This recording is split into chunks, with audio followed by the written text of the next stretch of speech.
નમસ્કાર, આપ જોઈ રહ્યા છો વીટીવી ન્યૂઝ ગુજરાતી. હું છું અંકુર રાવલ. સમાચારની શરૂઆત કરીએ. અમરેલી પત્રકાંડમાં આરોપી દીકરી પાયલ ગોટીનો જેલમાંથી છુટકારો અને જામીન મળ્યા બાદ પાયલ ગોટી જેલની બહાર આવી છે.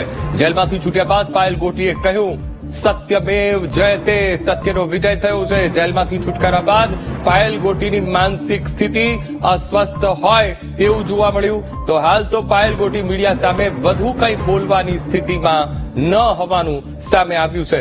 અમે આપને આ દ્રશ્યો બતાવી રહ્યા છીએ. જેલમાંથી જ્યારે પાયલ ગોટી છૂટ્યા ત્યારના અમે આપને દ્રશ્યો બતાવી રહ્યા છીએ.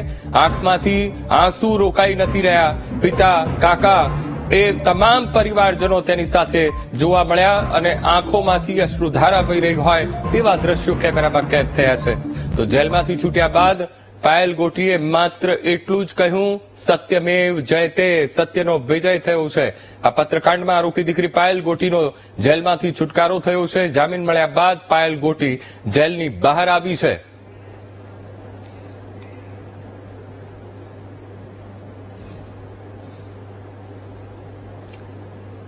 સત્યમેવ જયતે, સત્યમેવ જયતે, સત્યમેવ જયતે. આપ સૌના માધ્યમથી ગુજરાતની પ્રજાનો હું ધન્યવાદ માનું છું, કારણ કે જે પ્રમાણે આખું એ સોશિયલ મીડિયા અને મીડિયાના માધ્યમથી યુદ્ધ ચલાવ્યું, સરકારને જે દબાણ ઉભું કર્યું, જે પ્રક્રિયાના ભાગરૂપે આજે જામીન મળવાની હતી એ જ પ્રક્રિયાના ભાગરૂપે આજે કોર્ટમાંથી નામદાર જજે જે જામીન આપ્યા ને એના ભાગરૂપે દીકરી આજે બહાર આવી છે.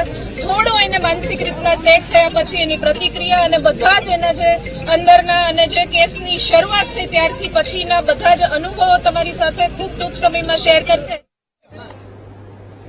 તો જેલમાંથી છૂટ્યા બાદ માત્ર એટલું જ તેણે કહ્યું, સત્યમેવ જયતે. અને જેલ મુક્તિ બાદ ભાવુક દ્રશ્યો બહાર જોવા મળ્યા. જેલ મુક્તિ બાદ ભાવુક દ્રશ્યો ત્યાંથી જેલની બહારથી સામે આવ્યા હતા. આખો પરિવાર તેને લેવા માટે આવ્યો હતો અને જેવો પરિવારને જોયો, દીકરી ધ્રુસકે ને ધ્રુસકે રડી પડી હતી. એ દીકરીના આંખમાંથી પણ આંસુ હતા અને સામે પરિવારજનો પણ ધ્રુસકે ને ધ્રુસકે રોઈ રહ્યા હતા. પણ પરિવારજનોને એક સંતોષ હતો કે દીકરી હવે પરત ફરી છે.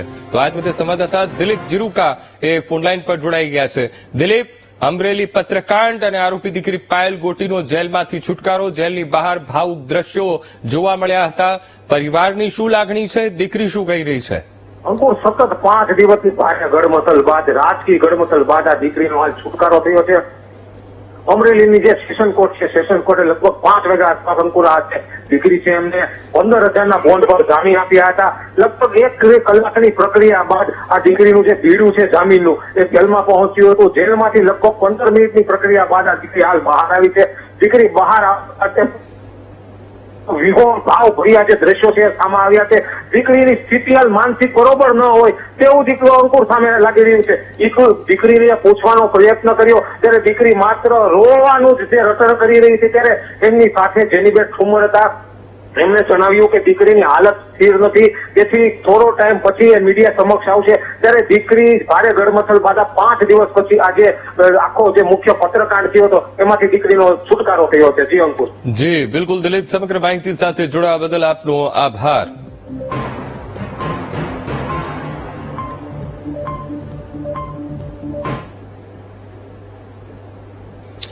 અમરેલી પત્રકાંડમાં યુવતી પાયલ ગોટીને જિલ્લા મધ્યસ્થ સહકારી બેંક કાયમી નોકરી આપશે.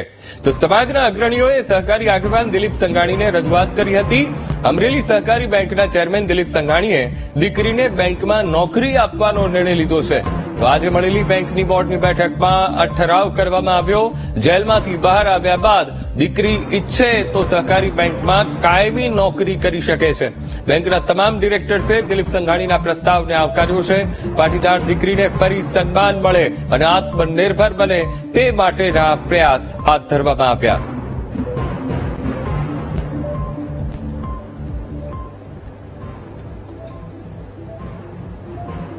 આજે અમરેલી જિલ્લા મધ્ય સહકારી બેંકનું બોર્ડ મળ્યું હતું અને વ્યવસ્થાપક કમિટીની મીટિંગની અંદર વિસ્તૃતપણે અત્યારે જે બહુ ચર્ચિત બનાવ છે એમના બાબતે પાયલબેન ગોટીના બનાવ બાબતે વિસ્તૃત ચર્ચા કરવામાં આવી હતી.